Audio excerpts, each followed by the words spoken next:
दोस्तों चलिए आज की वीडियो शुरू करते हैं। दोस्तों वीडियो शुरू करने से पहले मैं आपको एक बात बता दूं कि आपने अभी तक हमारे इस चैनल को सब्सक्राइब नहीं किया हो तो नीचे पर आपको ग्रीन बटन में सब्सक्राइब करके लिखा रहा होगा, इसके ऊपर क्लिक कर लीजिए और साइड में नोटिफिकेशन बेल भी आएगा, उसको भी क्लिक कर लें ताकि आपको मिल सके हमारे अगले वीडियो की नोटिफिकेशन सबसे पहले और आप कुछ नया नया सीख सके। સૌરાષ્ટ્રની એકમાત્ર સ્કૂલ જ્યાં ટ્રસ્ટી તથા સંચાલકો ડોક્ટર, એન્જિનિયર તથા શિક્ષકો છે એવી Kanabar school of science and commerce. કાર્યક્ષેત્ર ધોરણ 5 થી 10, 11, 12 સાયન્સ એન્ડ કોમર્સ. દીકરાઓ અને દીકરીઓ માટેના ઉજ્જવળ ભવિષ્ય માટે વાલીઓની પહેલી પસંદગી Kanabar school of science and commerce.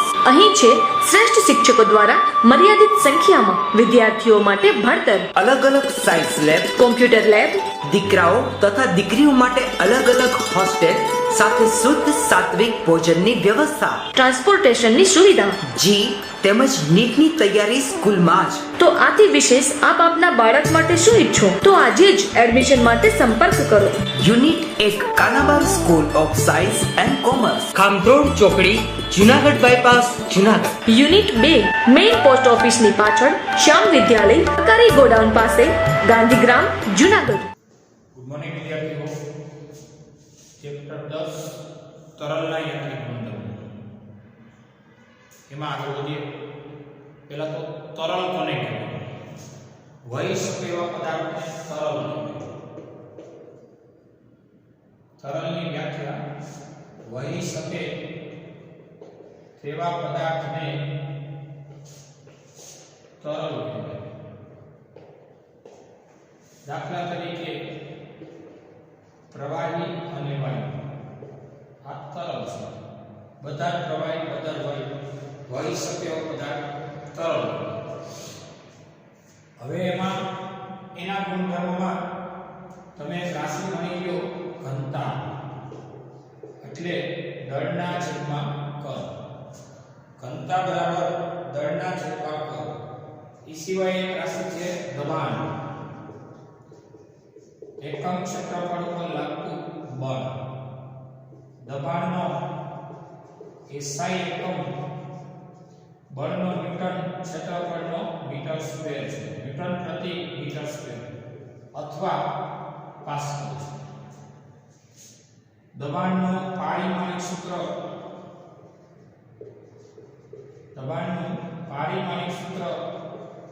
Newton એટલે 1 2 મીટર સ્ક્વેર એટલે લેન્થ 2, ફાઇનલ m1 એકમાંથી 2 જાય તો માઈનસ 1 અને d ની માઈનસ 2 છે.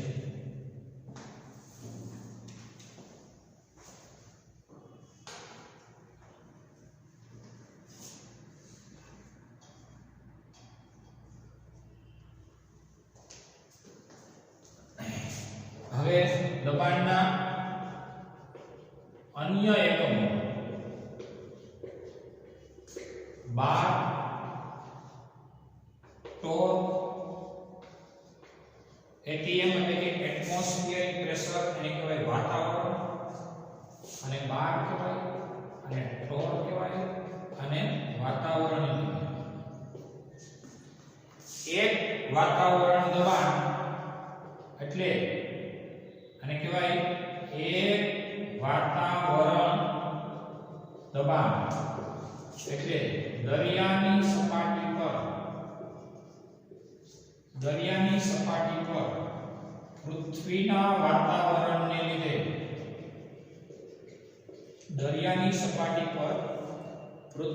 વાતાવરણને લીધે ઉદ્ભવતું દબાણ, જેને કહેવાય 1 એટમોસ્ફિયરિક પ્રેશર. અને એક વાતાવરણ એટલે 1.01 10⁵ ન્યૂટન પ્રતિ મીટર સ્ક્વેર અથવા પાસ્કલ. એક વાતાવરણ દબાણ 1.01 10⁵ પાસ્કલ.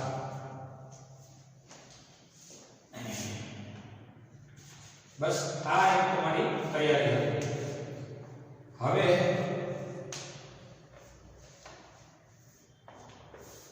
તમને દાખલાનો અંદાજ આપો.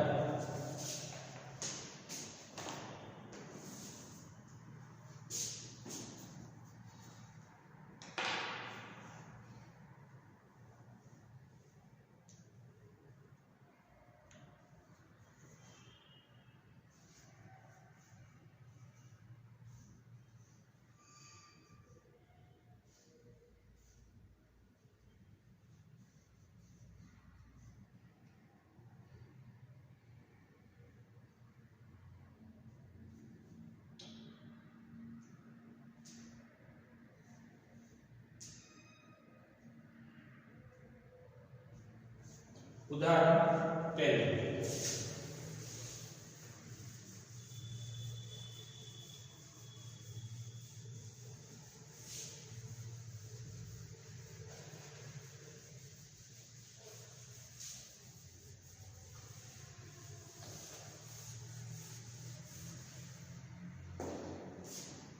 દસ સેન્ટીમીટર સ્ક્વેર જેટલું દરેકનું આડછેદનું ક્ષેત્રફળ ધરાવતા ઉદાહરણ પહેલું, આડછેદનું ક્ષેત્રફળ 10 સેન્ટીમીટર સ્ક્વેર છે.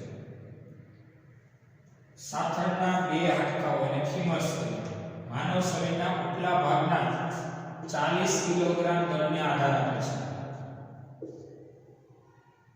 દરેક હાડકા વડે સહન કરાતો સરેરાશ દબાણનો અંદાજ કરો. દબાણ ને પ્રેશર કહેવાય. દબાણ P એકમ ક્ષેત્રફળ પર લંબ બળ. બળને કહેવાય mg બાય એરિયા અને કહેવાય કુલ દબાણ. કેની ઉપર લાગે છે? બંને સાથળના હાડકા પર નું કુલ દબાણ. એટલે કુલ ફોર્સ આવે 40 કિલોગ્રામનું આપણું બોડી અને આ સાથળના બે હાડકા ઉપરનું 40 કિલોગ્રામના દળને કારણે એને લાગશે mg બાય a. સેન્ટીમીટર સ્ક્વેરના મીટર સ્ક્વેર પર 10 ની માઈનસ 4 મીટર સ્ક્વેર. બધું થઈ 1 માંથી 4 એટલે 10 ની માઈનસ 3 મીટર સ્ક્વેર. તો m લેવાનો 40 કિલોગ્રામ, g કાઈ નથી તો 10 લેવો બરોબર ગણતરી માટે. અને એરિયા કેટલો લેવાનો? 10 ની માઈનસ 3 મીટર. તો આ થયો 400 માઈનસ 3 ઉપર ગયો પ્લસ 3, 400 ગુણ્યા 3 એટલે બધુંય થઈને 4 ગુણ્યા 10 ની 5 ન્યૂટન પ્રતિ મીટર સ્ક્વેરનું પ્રેશર કહેવાય. પરંતુ તમને શું પૂછ્યું છે? દરેક હાડકા એટલે કે અસ્થિ વડે સહન કરાતો સરેરાશ દબાણ. દરેક સાથળના દરેક કૌંસમાં કહેવાય એક સાથળના હાડકા પરનું સરેરાશ દબાણ P બરાબર કુલ બળ લાગે એને ભાગ્યા 2. કેમ? તો કે કુલ બળ mg એક પગ ઉપર અને બીજા પગ ઉપર તંત્ર પર લાગે છે. તંત્ર પણ એક હાડકા પર એટલે એક પગ ઉપર કેટલું લાગે? mg નો અડધો છે. mg by 2 f mg by 2 અને બાય 2 એટલે mg by 2h 2m m એટલે 40 કિલોગ્રામ, g એટલે 10, 2 into એરિયા. હાડકાનો આડછેદ છે 10 ની માઈનસ 3 નો, એરિયામાં 10 ની માઈનસ 3. તો હવે આ થઈ ગયું 20. આ બેનો ગુણાકાર 200, 10 ની માઈનસ 3 ઉપર એક પ્લસ 3, ફાઇનલ 2 ગુણ્યા 3 ઘાત અને બીજી 2 3 ને 2 5 ઘાત મીટર પ્રતિ મીટર સ્ક્વેર પ્રેશર. આ તમારો આન્સર. કુલ દબાણની વાત કરીએ તો 4 10 ની 5, દરેક હાડકા પરનું દબાણ કહીએ તો 2 10 ની 5. રેડી? આ બે દાખલાઓ અલગથી નોંધી લો.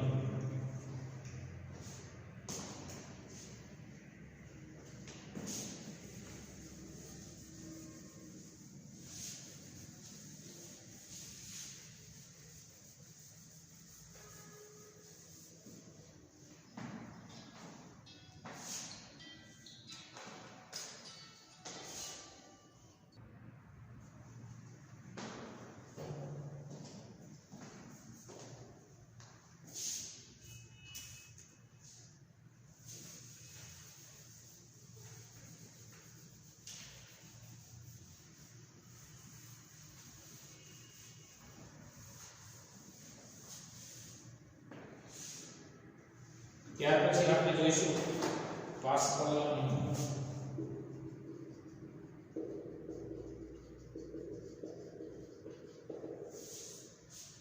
પાસ્કલનો નિયમ એમ કહે છે ગુરુત્વાકર્ષણની અસરને અવગણો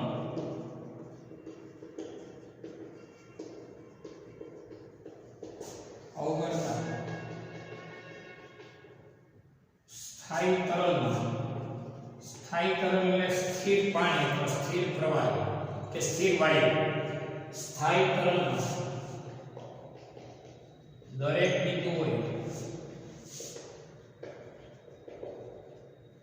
સ્થાયી તરલના અંદરના ભાગમાં બધા બિંદુઓએ દબાણ સમાન હોય. ગુરુત્વાકર્ષણની અસરો ગણો તો સ્થિર તરલના અંદરના ભાગના બધા બિંદુએ પ્રેશર સમાન હોય. નિયમ છે પાસ્કલનો. એના માટે આપણે આવો તરલ સ્તંભ વિચારીશું. આને કહેવાય તરલ સ્તંભ, જેમાં આપણે તરલ ભરશું.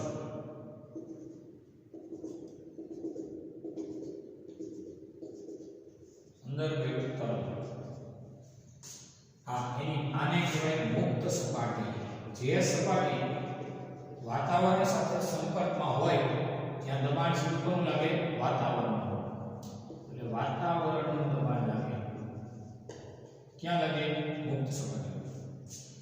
જ્યારે અંદર કોઈ તરલ ખંડ ધારીશું, ત્રિકોણાકાર પ્રિઝમ જેવું, આને કહેવાય તરલ ખંડ. આ તરલ ખંડને આપણે માઇક્રોસ્કોપિક વ્યૂ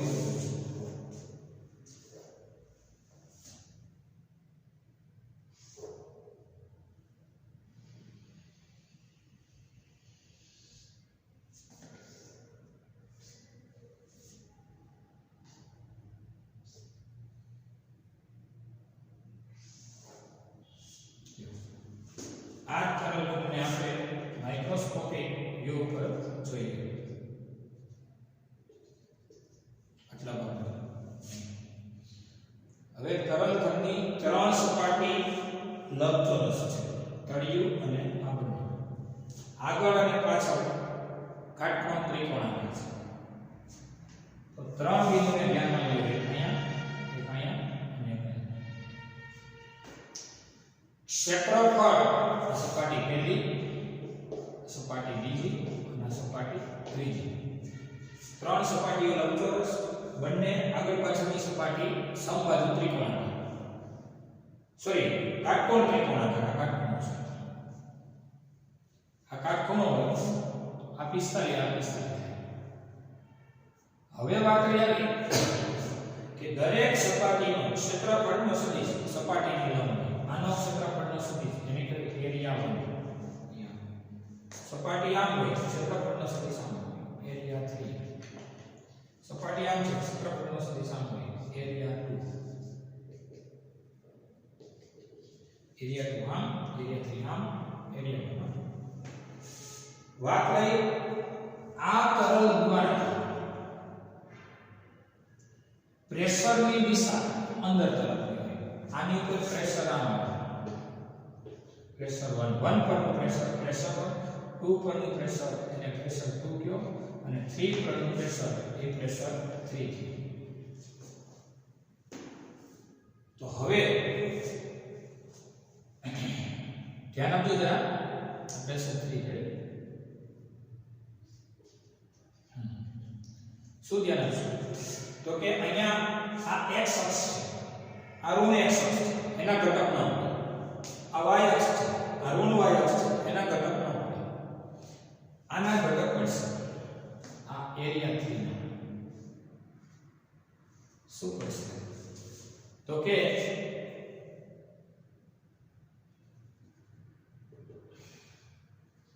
આવા બે ઘટકો પડશે પરસ્પર લંબ. હવે તમારી પાસે ખૂણો સેટ કરવો છે. અહીંયા જો આ જેટલો હોય ને એટલો આવે, અને જે ખૂણો મળશે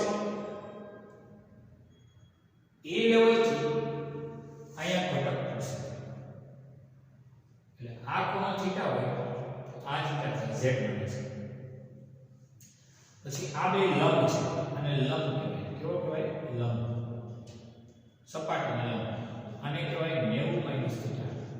પાછા આ બે પરસ્પર લંબ હોય એકબીજાના કોટી ખૂણા 90 - θ તો આ હોય 90 સોરી θ 90 - θ તો એ પાડોશી θ હોય. આ બેનો સરવાળો કરો -θ + θ જાય વધે 90. તો પછી એરિયા 3 નો જેની આરે θ ખૂણો બનાવે એ ઘટક એરિયા 3 cos θ કહેવાય. આ ન બનાવે એને કહેવાય એરિયા 3 sin θ. આ એરિયા 3 નો જેની આરે θ બનાવે એરિયા 3 cos ન બનાવે એરિયા 3 sin. પ્રેશર માં એ જ રીતે પ્રેશરની દિશા અંદર છે. આ રીતે અંદર. તો અંદર છે કઈ વાંધો નહીં. આ રીતે બતાવો. અહીંથી આ દિશામાં પ્રેશર 3 છે. પ્રેશર 1 આમ પ્રેશર 2 આમ પ્રેશર 3 આમ. કોના તરફ પ્રેશર આવે? તરલના બાકીના કણો. તો હવે અહીંયા પણ આ 3 નંબરની સપાટી રેડી. આ 3 અહીંયા દર્શાવો. સપાટી હતી 3 નંબર. અહીંયા પણ પરસ્પર લંબ એવા બે ઘટકો બનશે. બીજું કે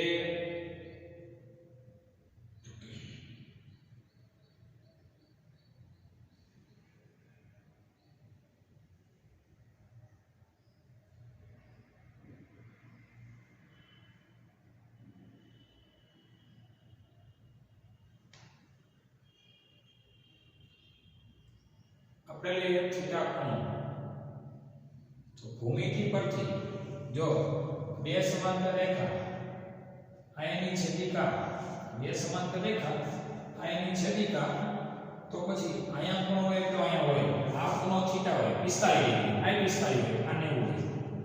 એટલે ત્રિકોણના ચાર ખૂણાના 180 આ 45 હોવાથી આ 45 થશે. રેડી? આ હોવાથી આ એક થશે 45 હોવાથી 45 થશે. હવે જો એક આ બીજી આ અને આ એક છેદિકા આવજો.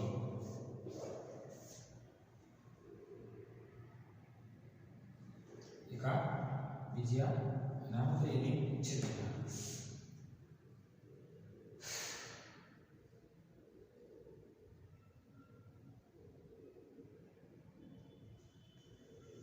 હાલો આ ખૂણો θ હોય સમજો. આ લંબ છે એટલે આટલો 90 હોય. θ હોય 90 હોય. આ શું થઈ જાય 90 - θ હોય 90 હોય એટલે 90 - θ થાય. આને નીચે ઉતારો. હવે સમજાય.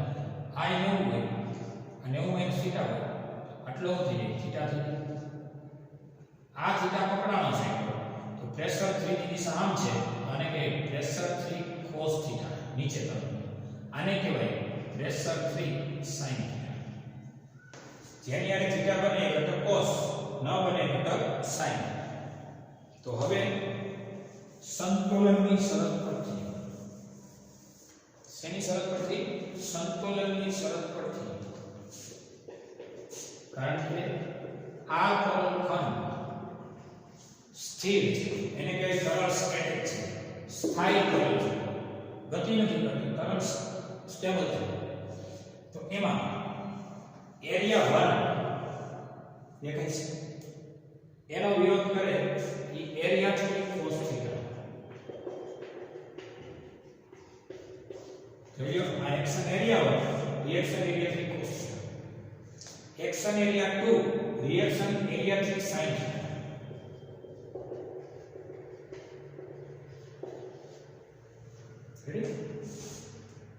પછી પ્રેશરમાં પ્રેશર 1 સદિશોનો વિરોધ કરે. આ દિશામાં પ્રેશર હોય એનો વિરોધ કરે કોણ છે? Pressure 3 sin θ.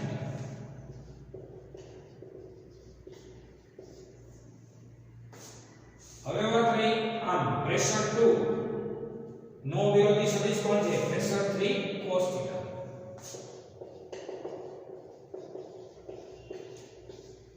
હવે વન સપાટી પરનું દબાણ. હવે સપાટી 1 પરનું દબાણ P1 એટલે F1 by area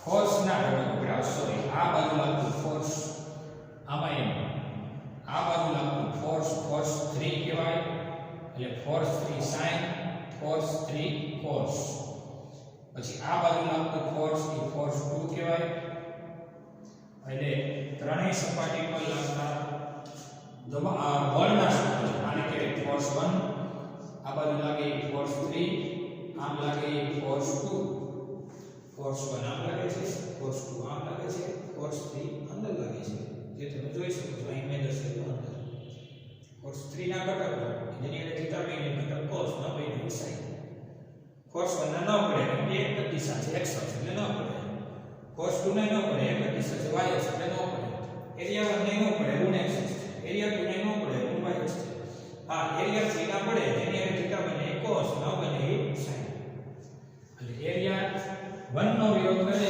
area 3 cos બન્યું એરિયા 2 ક્યાં છે એરિયા 2 આઈ એરિયા 2 નો વિરોધ કરે એ કોણ એરિયા 3 sin પછી ફોર્સ 1 ક્યાં છે આઈ ફોર્સ 1 જમણી બાજુ એનો વિરોધ કરે એ કોણ ફોર્સ 3 sin ફોર્સ 1 નો વિરોધ કરે ફોર્સ 3 sin પછી ફોર્સ 2 ઉપર છે વિરોધ કોણ કરે ફોર્સ 3 cos ફોર્સ 2 નો વિરોધ કરે ફોર્સ 3 cos તો સપાટી 1 પરનું દબાણને કહેવાય એકમ ક્ષેત્રફળ પરનું બળ તો F1 એટલે કોણ F1 એટલે જોઈ લો F3 sin છેદમાં A1 એટલે કોણ A1 એટલે A3 cos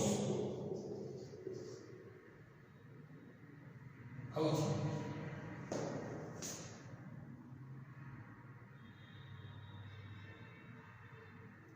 છે F1 એટલે F3 sin A1 એટલે A3 A1 ક્યાં છે A1 તો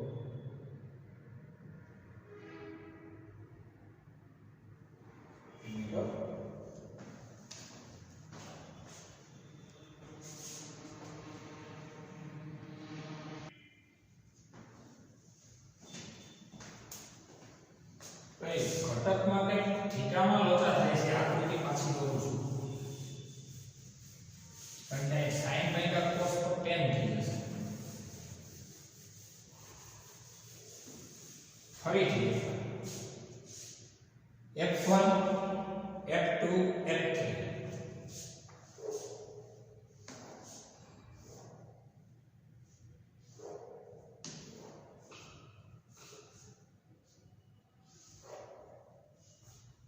F1 ની દિશા આમ છે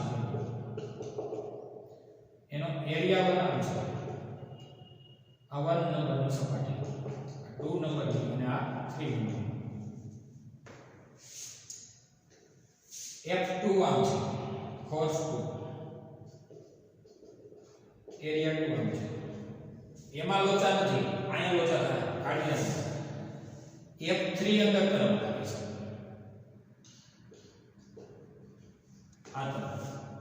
અને એરિયા 2 બાય 2 છે હવે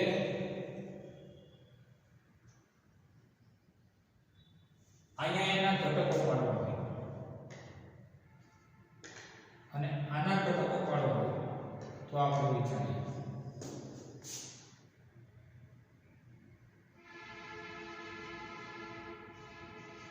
થીટા સેટ કરો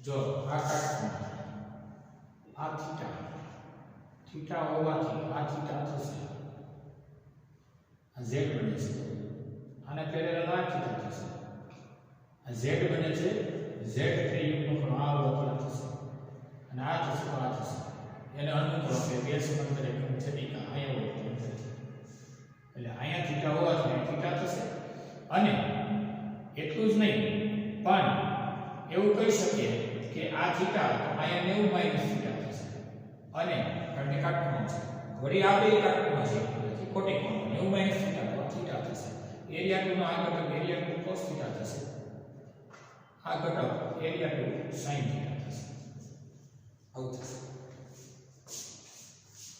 આ 2 છે એટલે અહીં આપણે 3 બોલીશું 3 નંબર પર એરિયા 3 cos આ પોતે એરિયા 3 અને એરિયા 3 sin થશે હવે જોઈએ કે આ ખૂણો થીટા આ 90 આ 90 માઈનસ થીટા થશે આ 90 માઈનસ થીટા એટલે એને પેરેલલ અહીંયા આવો આ પણ 90 માઈનસ થીટા થશે કારણ કે બે સમાંતર રેખાની છેદિકા અહીં 90 માઈનસ થીટા હોય અહીં 90 માઈનસ થીટા અનુકોણ હરખાવો અને 90 માઈનસ થીટા તો અહીં 90 માઈનસ એકબીજાને લંબ થશે આ લંબ છે આ સપાટીને લંબ છે અને 90 માઈનસ થીટા હોય તો આ થીટા થશે અને એ થીટા હોય તો આ 90 માઈનસ થીટા થશે આ 90 માઈનસ થીટા હોય આ બે લંબ છે આ થીટા થશે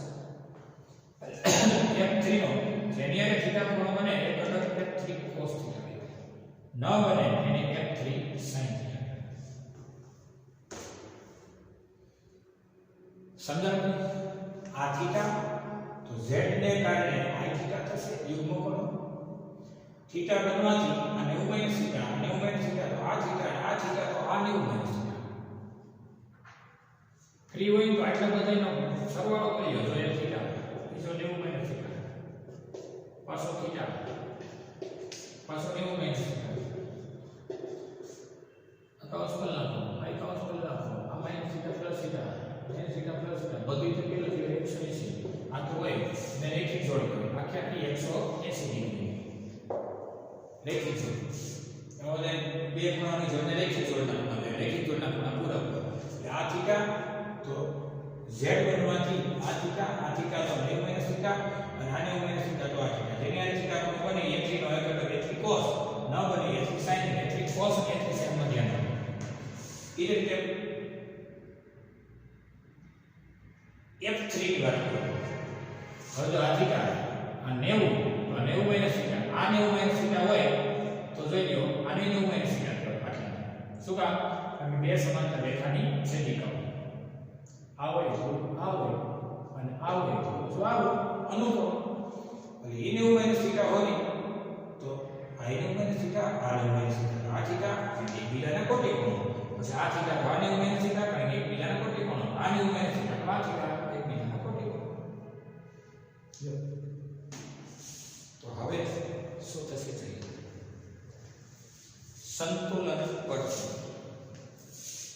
સંતુલન પરથી સપાટી 1 માટે પ્રેશર 1 એટલે F1/A1 F1 દેખાય છે હા જમણો એનો વિરોધ કોણ કરે તો કે આ F3 cos થીટા એને કહેવાય એક્શન નો વિરોધ રિએક્શન એરિયા ક્યાં દેખાય તો કેડા વિરોધ કોણ કરે જમણી બાજુનો એરિયાનો ઘટક જમણી બાજુ કોણ છે એરિયા 3 cos થીટા બીજા સપાટી એટલે વધુ કોણ f3 બાય એરિયા 3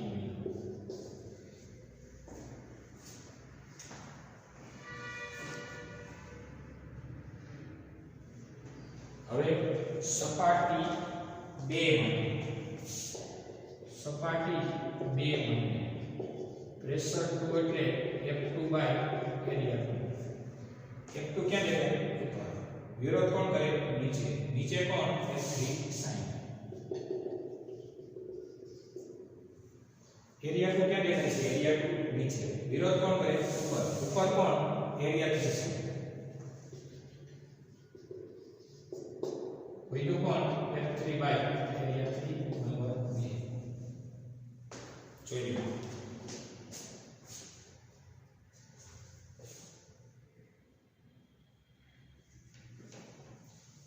આ જ રીતે સપાટી 3 પાસે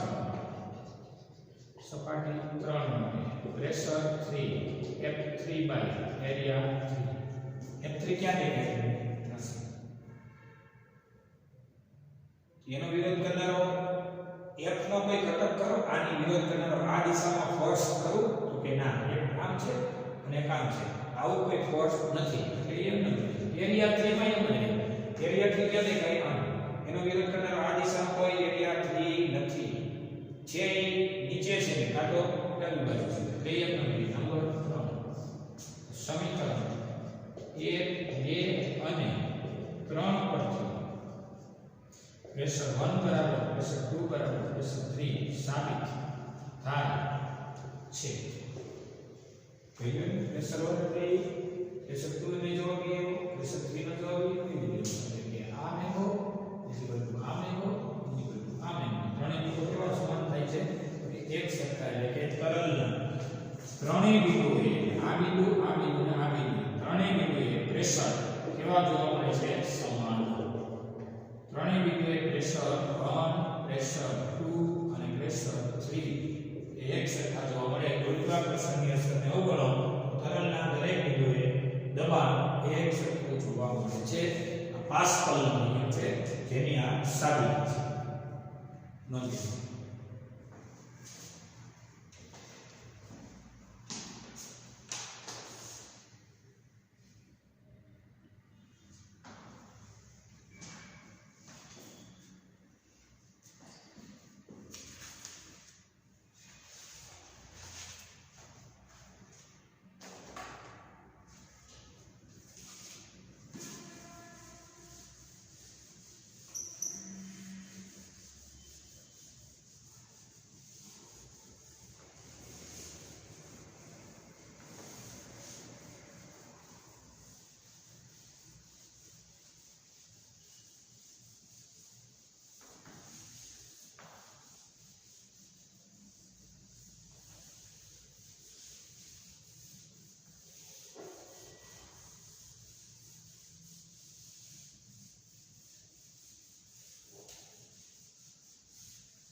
पेज नंबर 268 स्वाध्यायનો પાંચમો દાખલો ઊંચી એડીના બૂટ પહેરતી 10 કિલોગ્રામની એક છોકરી એક એડી પર સંતુલન જાળવે છે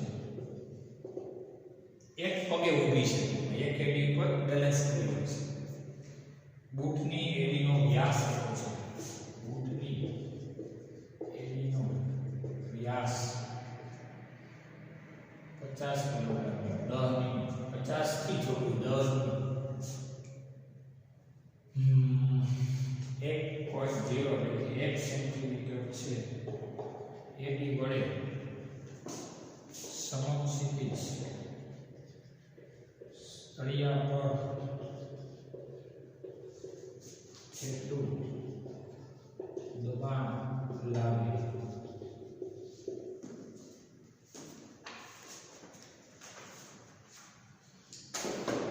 આ રીતે એડીનો વ્યાસ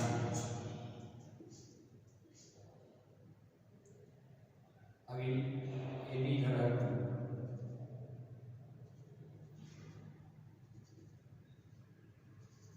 આ સમક્ષિતિજ સપાટી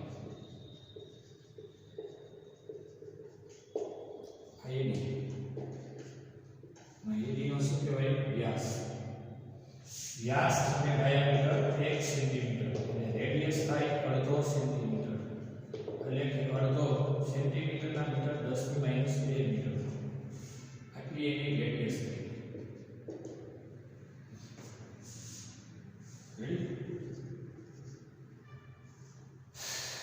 એક પગ પર સંકલન રાખે છે તો આપણે દબાણ શોધવું છે. દબાણ P એટલે એકમ ક્ષેત્રફળ પરનું બળ. હવે પગ કેટલા હોય? 2, જેમાં એક પગ ઉપર કેટલું બળ લાગે? 1 AD પર. જો 1 AD પર સંતુલન જાળવે છે. 1 AD પર લાગતું બળ F બરાબર mg/2. આ બે AD ઉપર કીધું હોય ને તો mg લાગે. m દળની છોકરી છે 50 કિલોગ્રામની. g m એટલે 50 કિલોગ્રામ છે અને g લેવાનું છે 10. એ રીતે તો 50 કિલોગ્રામની છોકરી અને g 10 તો કુલ ફોર્સ લાગે 2 AD પર લાગે. 1 AD પર કેટલું લાગે? mg/2. સમીકરણ 2 ને 1 માં મૂકો. તેથી P બરાબર m એટલે કે mg/2 અને બાય a. એટલે mg/2 બાય a. એટલે P બરાબર mg/2a. આ બેનો ગુણાકાર. a નો g વાત કરી એરિયા. એરિયા એટલે પાઈ r સ્ક્વેર. એરિયા કેવો દેખાય? વર્તુળ. વર્તુળનું ક્ષેત્રફળ પાઈ r સ્ક્વેર. એટલે પ્રેશર P બરાબર mg/2. એરિયા એટલે પાઈ r સ્ક્વેર. m એટલે 50 કિલોગ્રામ, g એટલે 10, પાઈ એટલે 1.4 અને r એટલે કેટલી રેડિયસની એડી છે? જો આટલી છે. આ રેડિયસ કેટલી છે? 0.5 10 ની -2. રેડિયસ એટલે 0.5 10 ની -2. રેડિયસ કેટલી છે અને એનો વર્ગ. તેથી આપણને મળશે પ્રેશર. તો ઉપર થાય 500. 2 ગુણ્યા 3.14 0.5 નો વર્ગ અને 2 દુ 4. 2 દુ 4. તો હવે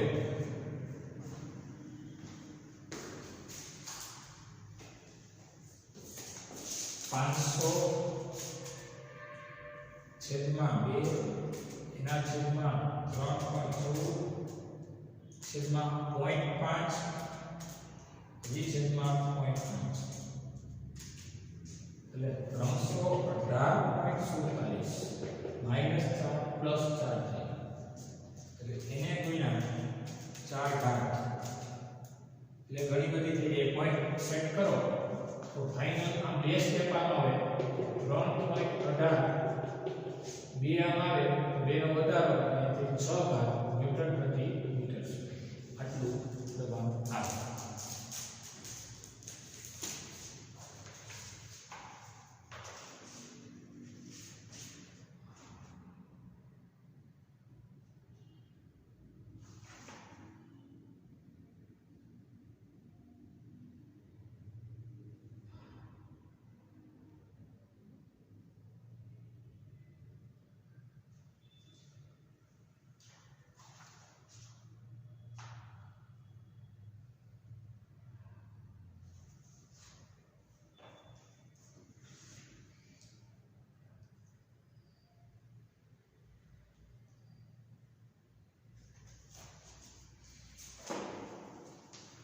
રકમમાં કે 1 એડી પર સંતુલન એટલે આપણે mg/2 લખ્યા. અને પેલા એક હાડકા પર કેટલું દબાણ આવે તો mg/2 ઉદાહરણ 1 માં જોયું.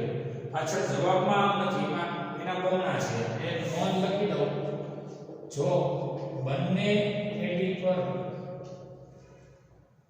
બંને એડી વડે આપણે તળિયા પર કેટલું દબાણ આવ્યું?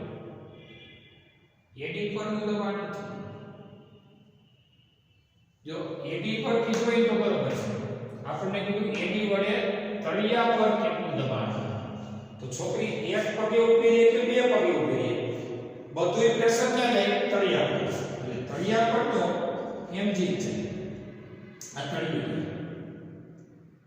હા એક એડી પર કે ને એક એડી પર તો આ જવાબ આવશે પણ આપણને તળિયા પર પૂછ્યું છે તો બંને એડી પર કે તોય mg તળિયા પર કે બે એડી દ્વારા તોય mg અને એક એડી દ્વારા તળિયા પર કે તોય mg પણ એટલી એડી પર કે તો mg/2 એટલે મેં તો એડી પર ગણી મૂક્યું છે પછી ચેક કરો રકમ તો તળિયા પર પૂછ્યું છે એટલે એડી પર ગણી દઈએ તો આમ જવાબ આ દાખલો સાચો છે જો એક એડી પર પૂછે તો એડી પર શું આવે એનું mg આવે એક એડી પર mg/2 આવે બીજી એડી પર mg/2 આવે કુલ બંને એડી પર હોય તો mg આવે પણ એડી વડે તળિયા પર એક એડી વડે તળિયા પર બળ એટલે mg/2 mg 2